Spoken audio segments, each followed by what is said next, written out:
Hola amigos, bienvenidos a mi espacio. Soy David Parcerisa. Hoy me gustaría hablar sobre el enigma de las psicofonías. Un fenómeno que, como casi todos el resto de ámbitos de la fenomenología paranormal, de todo lo que implica las paraciencias, pues ha sufrido, cómo no, un proceso de banalización por parte del sistema. Este sistema en el que vivimos y que está desgraciadamente controlado, gobernado por instituciones privadas, por gobiernos secretos que desde luego lo que les interesa es vulgarizar. Programan a la sociedad para que se vulgaricen ciertos fenómenos, para que no se sostengan, para que no tengan ningún tipo de credibilidad.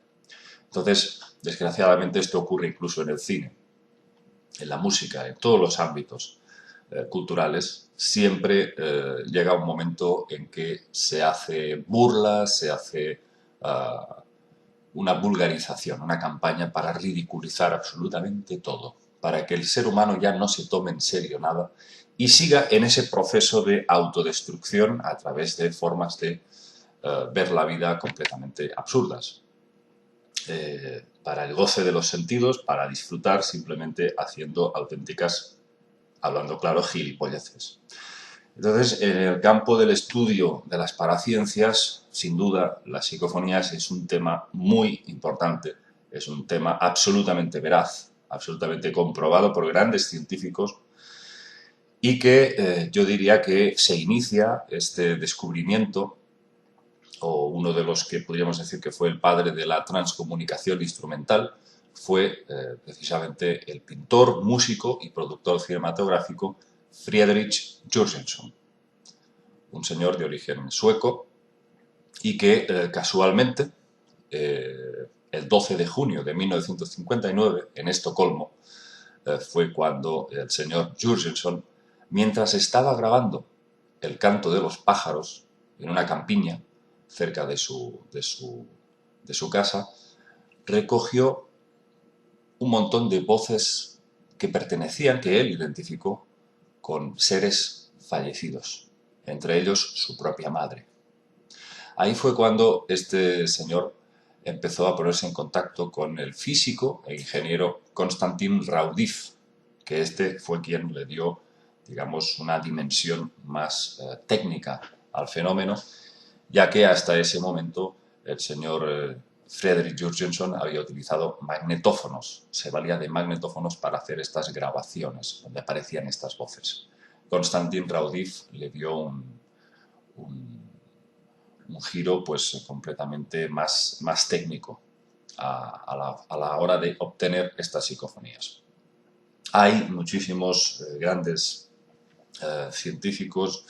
Aquí en España teníamos a Sinesio Darnell, que era químico, que también obtuvo un montón de psicofonías. También en nuestro país, en España, pues teníamos un gran parapsicólogo, el señor Germán de Argumosa, prestigiosísimo investigador, que incluso fue pieza clave en todo lo que es el tema de las caras de Belmez, donde parece que también ahí se obtuvo bastante material psicofónico. Entonces, hay un montón de investigadores. En Francia tenemos al padre François Brun, sacerdote, pero que desde luego también está muy, digamos, especializado en este asunto.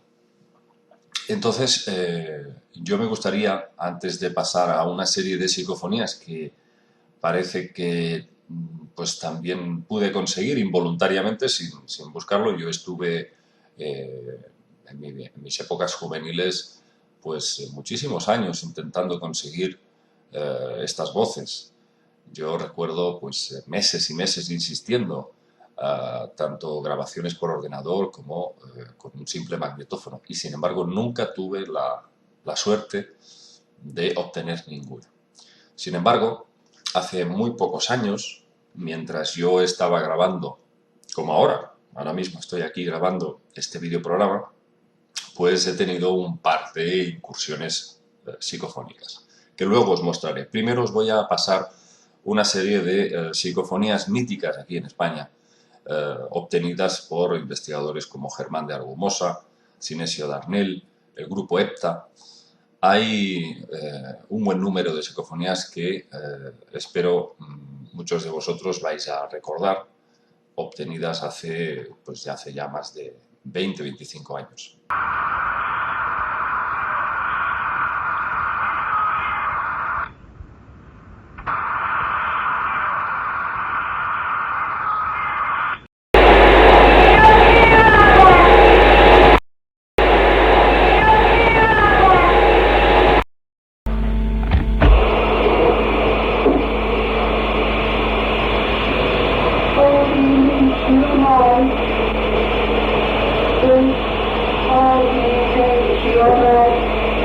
Parafonía curiosa, porque al establecer la pregunta hablo con Rowdy Ben. Eso quiere decir que no hay visión por parte de la causa. Magnífico, magnífico. De gusto hablar con personas tan inteligentes. En efecto, esa es una cuestión importantísima. Magnífico, magnífico. De gusto hablar con personas tan inteligentes.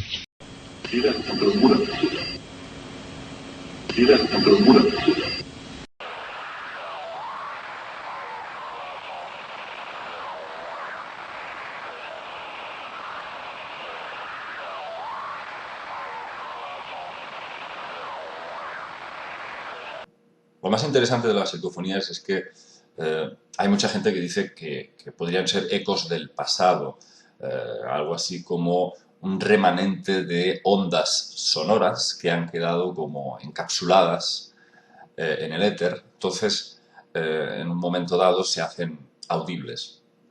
Sin embargo, esta teoría podría funcionar hasta cierto nivel, pero cuando nos encontramos con que el experimentador hace preguntas directamente a estas presencias, a estas voces, pues efectivamente las voces responden y se produce un diálogo, se produce un auténtico diálogo.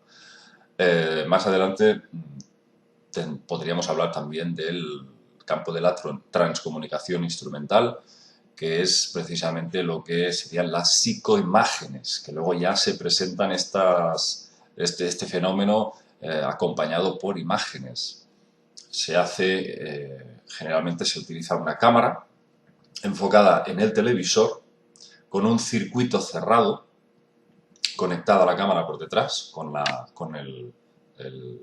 televisión, y ahí se establece un efecto de retroalimentación. La cámara va filmando un efecto de luces que no son nada más que fractales que se van repitiendo, y en medio de esos fractales de vez en cuando aparecen rostros, normalmente rostros humanos, muy inquietantes. Yo puedo dar fe de que esto es real porque, si bien no obtuve, como os he dicho al principio, psicofonías, sí obtuve varias psicoimágenes. Lo que pasa es que con el paso de los años ni siquiera sé dónde las tengo, pero efectivamente obtuve varios rostros, la captura de varios rostros, que generalmente se tiene que detener la grabación, el vídeo, y fotograma a fotograma, frame a frame, tienes que ir pasando, tienes que ir mirando, porque es algo, ya digo, décimas de segundo que aparece y vuelve a desaparecer. Hay investigadores como el profesor Hans Bender del Instituto de Parapsicología de la Universidad de Friburgo, que este señor llegó incluso a obtener psicofonías y acompañadas con psicoimágenes. O sea, que es imagen y voz al mismo tiempo, simultáneamente. También Konstantin Raudiv había conseguido llegar muy lejos en este ámbito. Bueno, ahora os voy a pasar una serie de psicofonías, y la primera de ellas la obtuve hace ya unos años, cuando yo estaba haciendo grabaciones para, digamos, mi voz en off para la serie de los Anunnaki, la saga de los Anunnaki. Ya veréis que estoy hablando de este tema cuando aparece una voz absolutamente sin ningún sentido. Yo os invito a cualquiera de vosotros, si puede entender qué significa. Parece que dice Azna. Es una voz extrañísima, pero claramente tiene una fonética, ¿no? Y eso, de momento, yo no tengo ninguna explicación.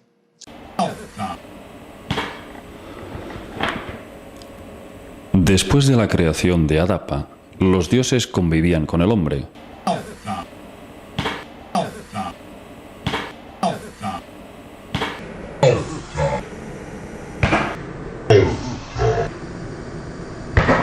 Luego os pasaré una segunda psicofonía que esta obtuve muy recientemente cuando hice la grabación de un vídeo que ha tenido bastante éxito en internet sobre la desaparición del vuelo de Malaysian Airlines, y que mientras estoy hablando, en mitad de mi conversación, aparece una voz susurrante que después de muchas escuchas no lo vais a identificar enseguida. Vais a tener que poneros los cascos, subir el volumen y escuchar con mucha atención, pero en medio de mi voz se incursiona otra voz susurrante que dice silicato, silicato.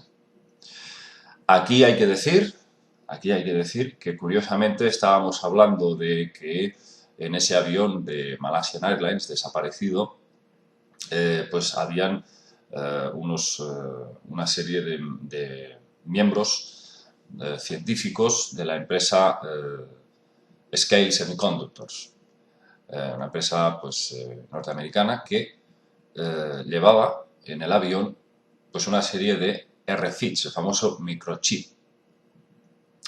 Adivinad de qué estaba recubierto el microchip, porque luego yo me preocupé de buscarlo.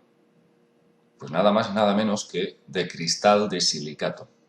Y eso es precisamente lo que esa voz que incursionó en mi programa, mi videoprograma, decía. Silicato. Ahí os dejo con estas dos psicofonías y nos vemos en el próximo videoprograma. Hay que descartar de plano que realmente el avión se haya hundido bajo el mar. Yo creo que evidentemente estamos asistiendo a, digamos, los últimos coletazos de un secuestro. Evidentemente estamos asistiendo a Evidentemente estamos asistiendo